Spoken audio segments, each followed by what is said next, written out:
Tenho pedido para que tragam suas Bíblias, porque estamos aqui para ver o que a Bíblia tem a dizer sobre os seus problemas, os meus problemas, os problemas da nação e os problemas do mundo. Não o que outra pessoa tem a dizer, mas o que Deus tem a dizer. E quero que abram comigo no 2º capítulo do Evangelho de João. O 2º capítulo do Evangelho de João. No versículo 23, a Escritura diz: estando ele em Jerusalém pela festa da Páscoa, muitos, vendo os sinais que fazia, creram no seu nome. Mas o próprio Jesus não confiava neles, porque a todos conhecia. E não precisava de que alguém lhe desse testemunho do homem, pois ele bem sabia o que havia no homem. Havia um homem entre os fariseus, chamado Nicodemos, um dos principais dos judeus. Este veio a Jesus de noite e lhe disse: Rabi, sabemos que és mestre, vindo de Deus, pois ninguém pode fazer estes sinais que tu fazes, se Deus não estiver com ele. E Jesus respondeu e lhe disse: em verdade te digo, que se alguém não nascer de novo, não pode ver o reino de Deus.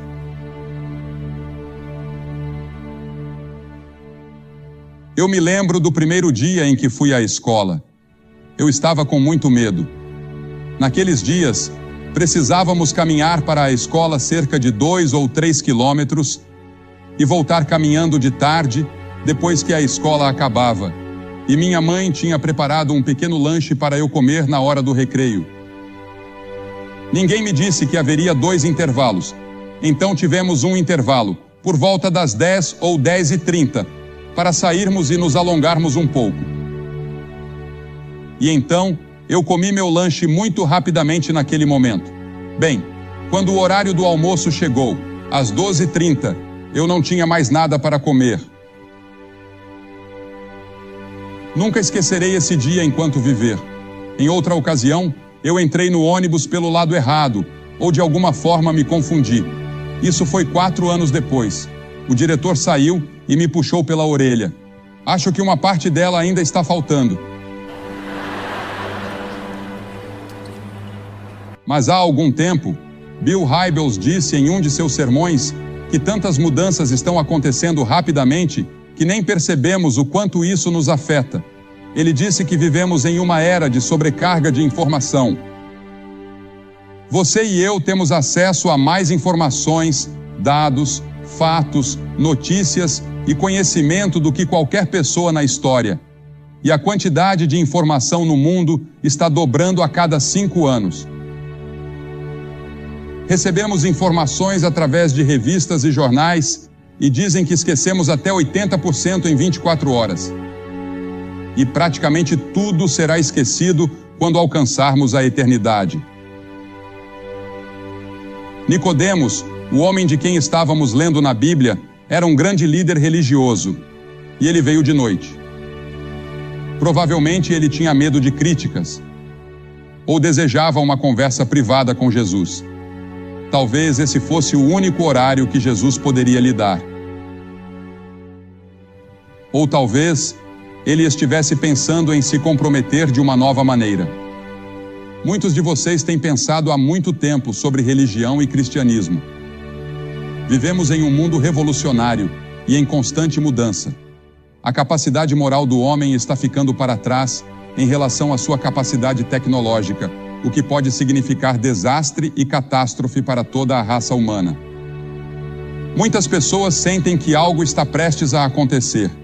Hoje, recebo mais perguntas sobre o fim do mundo do que em todo o resto do meu ministério reunido. As pessoas olham para o nosso mundo com toda a criminalidade e as manchetes gritando sobre assassinatos, e vemos a depravação moral em grande parte do nosso entretenimento. E nos perguntamos: estamos nos aproximando do fim? Estamos vivendo nos dias de Noé, como Jesus previu que viria um dia? Ouvi falar de um bêbado em Londres. Ele estava debaixo de um poste de luz, procurando sua carteira que tinha perdido. Alguém passou e perguntou: você a perdeu aqui? Ele respondeu: não, foi cerca de meia quadra atrás. Então por que não procura lá? Não há luzes lá, ele disse. Buscar é importante. Buscar propósito e significado é muito importante.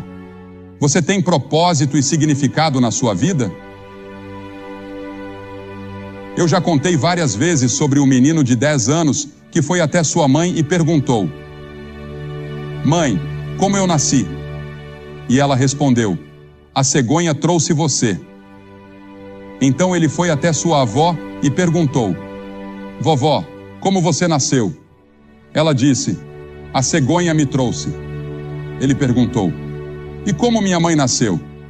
"Bem, a cegonha trouxe ela também."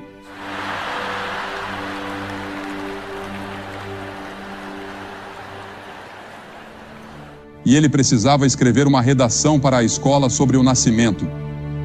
Ele escreveu em seu trabalho: "Não houve um nascimento natural em nossa família em 3 gerações." Nicodemos ficou surpreso e chocado quando Jesus se voltou para ele e disse: "Nicodemos, você precisa nascer de novo."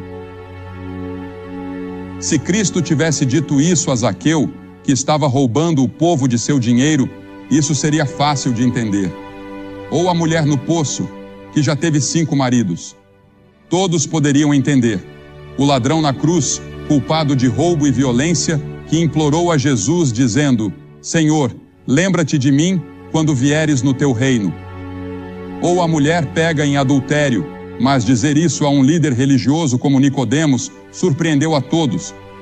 Veja, Nicodemos era um líder, ele era rico, ele era religioso. E mesmo assim, estava buscando a realidade, e é por isso que estava ali.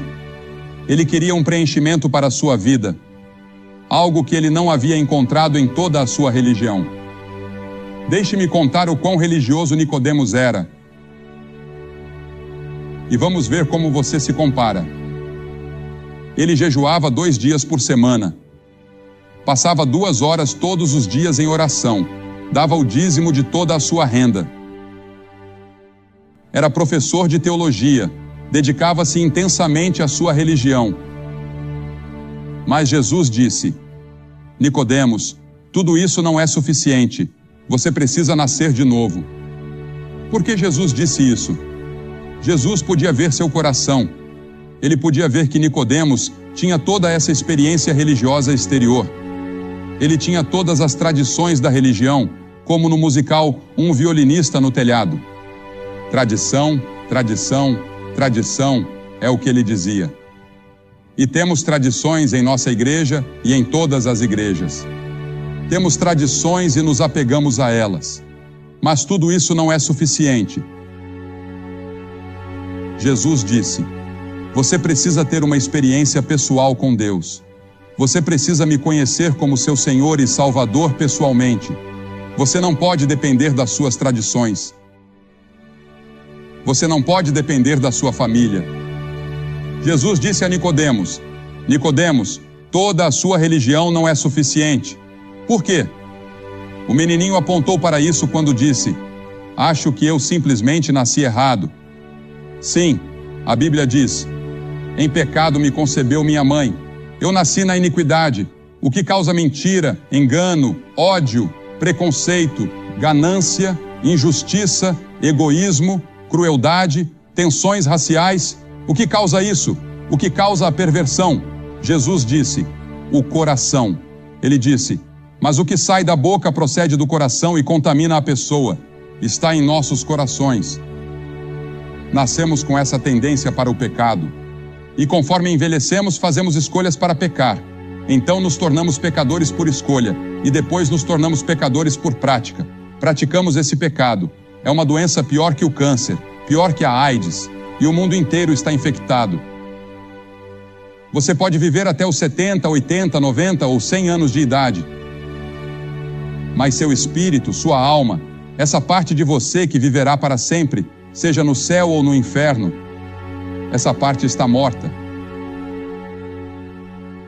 Morta para Deus. E é pecaminosa. E é por isso que você precisa de perdão. É por isso que você precisa que Deus venha e o justifique. Você sabia que nesta noite, antes de sair daqui, você pode ser justificado diante de Deus como se nunca tivesse cometido um pecado? É disso que se trata a cruz. É disso que se trata a ressurreição. É disso que se trata o sangue de Cristo. Jesus veio para se entregar a você porque Ele o ama. E quando Ele morreu naquela cruz, Deus colocou todos os nossos pecados sobre Ele. Ele se tornou culpado de assassinato, de mentira, de adultério, de ganância. Todos os pecados que você e eu temos foram colocados sobre Ele. Ele fez isso voluntariamente porque Ele ama você. Deus ama você. Há muitas palavras usadas no Novo Testamento para pecado. Não vou tentar usá-las todas. Uma delas é desviar-se de um caminho reto. Todos nós, como ovelhas, nos desviamos. Isaías disse: todos nós nos desviamos, cada um para o seu próprio caminho.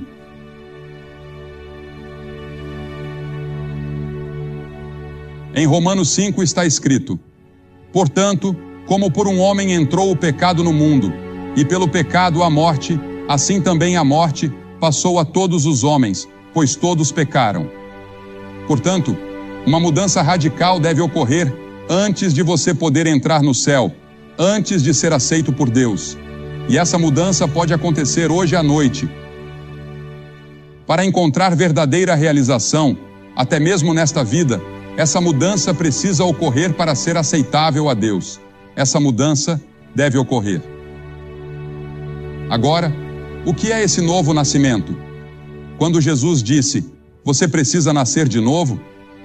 Nicodemos fez essa pergunta. Ele disse: como pode um homem nascer de novo sendo velho? Pode ele entrar no ventre de sua mãe e nascer de novo? Ele queria entender. Jesus indicou, e a Bíblia indica, que nunca entenderemos todas essas coisas.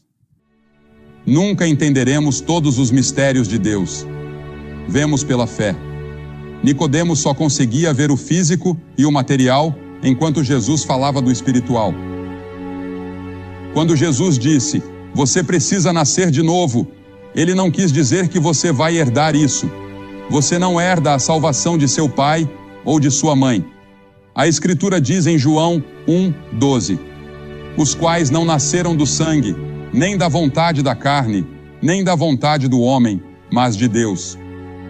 Eu poderia nascer em uma garagem, mas isso não me faz um automóvel. Você pode nascer em um lar cristão, mas isso não faz de você um cristão.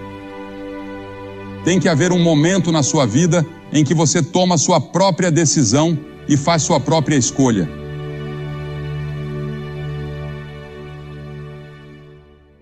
E então, algumas pessoas pensam que podem chegar lá por meio de suas próprias obras, fazendo muitas coisas boas e grandes. Isso é maravilhoso. Continue fazendo-as, mas isso não salva sua alma. É um resultado da sua salvação. Em Tito 3:5 está escrito: não por obras de justiça que tenhamos feito, mas segundo a sua misericórdia, Ele nos salvou. Você é salvo pela graça de Deus. Agora, graça significa favor imerecido. Graça significa algo que você não merece. Você não pode trabalhar por isso. Você não pode pagar por isso. É um presente de Deus. Você já recebeu esse presente? Você recebe esse presente pela fé e ele vem ao seu coração e transforma você. E você nasce de novo. Veja, o homem pecou em um ambiente perfeito. Nós tínhamos tudo. Adão e Eva tinham tudo. Eles nem precisavam de forças policiais, nem precisavam de governo, não precisavam de nada porque tinham tudo. Mas se rebelaram contra Deus. Pecaram contra Deus, e isso foi passado de geração em geração, até chegar a você e a mim, até que todos nós somos pecadores. Nascer de novo significa ser nascido na família de Deus. Em Ezequiel está escrito: também vos darei um novo coração e porei dentro de vós um novo espírito. Em Romanos, Paulo fala sobre isso como estar vivo dentre os mortos. Em 2 Coríntios, ele chama isso de ser uma nova criação. As coisas velhas passaram, eis que tudo se fez novo. Isso já aconteceu com você? Pedro disse que nos tornamos participantes da natureza divina. Que maravilhoso é se tornar participante da própria natureza de Deus. João chama isso de passar da morte para a vida. Você não está mais caminhando para a morte, destruição, inferno e julgamento. Você está caminhando para uma nova vida, uma vida eterna com Deus no céu. E você pode recebê-la hoje à noite. Bem, como esse novo nascimento acontece? Há um mistério nisso. A Bíblia diz, Jesus disse, o vento sopra onde quer. Eu não consigo ver o vento. Posso senti-lo. Posso ver os efeitos do vento. Mas não consigo ver o vento. O vento sopra onde quer. E há também uma analogia com o nascimento natural. Há a concepção, apenas alguns segundos quando o espermatozoide e o óvulo se unem. Depois, há a gestação, que dura 9 meses, e então o nascimento acontece. E o trabalho de parto pode durar alguns minutos, ou talvez alguns dias. Como isso se torna uma analogia para o novo nascimento? Bem, há a recepção da palavra de Deus. Isso é a concepção. 1 Pedro 1,23 diz, sendo de novo gerados, não de semente corruptível, mas da incorruptível, pela palavra de Deus, viva e que permanece para sempre. E em Romanos 10,17 diz, a fé vem pelo ouvir, e o ouvir pela palavra de Deus. Agradou a Deus salvar aqueles que creem pela loucura da pregação, ou declaração, ou proclamação. Também é obra do Espírito Santo. A Bíblia ensina que o Espírito Santo nos convence de nossos pecados. Você não pode vir a Cristo, a menos que o Espírito Santo o convença e o atraia. João 16 diz, e quando ele vier, convencerá o mundo do pecado, da justiça e do juízo. Ele usará as orações de uma mãe. Ele usará uma experiência trágica. Ele usará o sermão de um pastor. Ele usará um folheto ou algo que você tenha lido na Bíblia. O Espírito Santo dá nova vida. A Bíblia ensina que estamos mortos em pecado, mas Ele vos deu vida, estando vós mortos em ofensas e pecados. O homem precisa de nova vida, e essa nova vida é trazida pelo Espírito Santo. Esse é o novo nascimento. E isso pode acontecer com você nesta noite.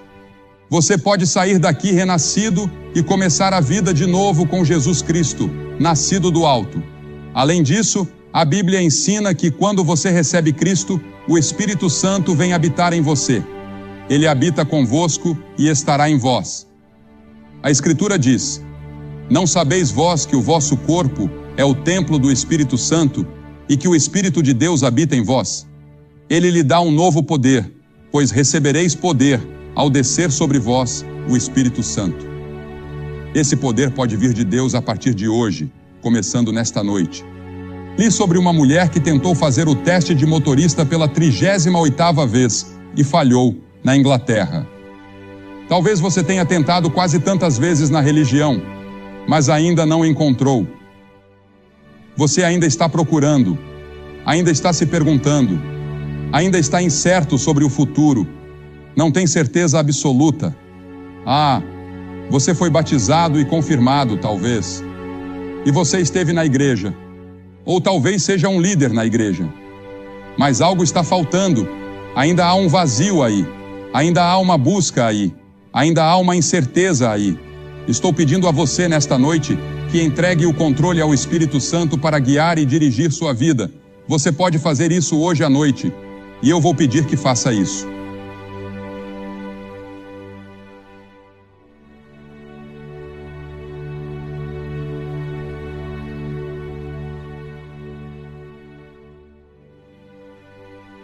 Você pode perguntar, bem, o que eu preciso fazer? Há 3 coisas importantes que você deve fazer. Primeiro, você deve se arrepender do pecado. Arrependimento significa que você muda seu modo de viver e muda sua forma de pensar. Esteja disposto a permitir que uma mudança aconteça em sua vida. A segunda coisa é pela fé. A fé e o arrependimento andam juntos. Não há uma separação aí. Eles andam juntos. Você se arrepende e crê. Creia em Cristo. Não creia em mais nada para a sua salvação, exceto no Senhor Jesus Cristo. e você o recebe em seu coração e diz: Senhor Jesus, entra, e Ele entrará. Então, a terceira coisa é obedecer a Ele. Diga: Senhor, eu sei que não posso viver a vida cristã, e Billy Graham não pode viver a vida cristã, e eu não posso. Se eu não tivesse a ajuda do Espírito Santo todos os dias, eu seria um fracasso total todos os dias. Quanto a viver a vida cristã, sou um fracasso grande parte do tempo. Mas é o Espírito Santo que vem e vive através de você e em você, e lhe dá um poder para resistir à tentação que você nunca teve antes, e lhe concede uma nova alegria e uma nova paz que você nunca soube que existia. Tudo isso pode ser seu nesta noite. Se você estiver disposto a dizer: Senhor, eu realmente me arrependo, eu realmente te recebo, eu abro meu coração para ti. Eu vou pedir que você faça o que já vimos centenas de pessoas fazerem. Vou pedir que você se levante do seu lugar, aqui na frente e aí atrás, bem no fundo, e venha e fique aqui na frente e diga, ao vir: eu realmente te recebo. Estou disposto a me arrepender dos meus pecados. Quero que haja uma mudança. Quero saber que fui salvo. Não tenho certeza de onde estou agora, mas quero saber. Levante-se e venha. Vamos esperar por você. E vou pedir que as pessoas estejam em oração por aqueles que estão tomando esses compromissos agora. E peço que ninguém saia. Este é o momento sagrado do serviço. Muito calmamente, deixem que as pessoas venham, aquelas para quem Deus está falando. E Deus falou com você, e você gostaria de entregar sua vida a Cristo nesta noite e ter certeza de seu relacionamento com Ele. Que Deus o ajude a tomar esse compromisso nesta noite.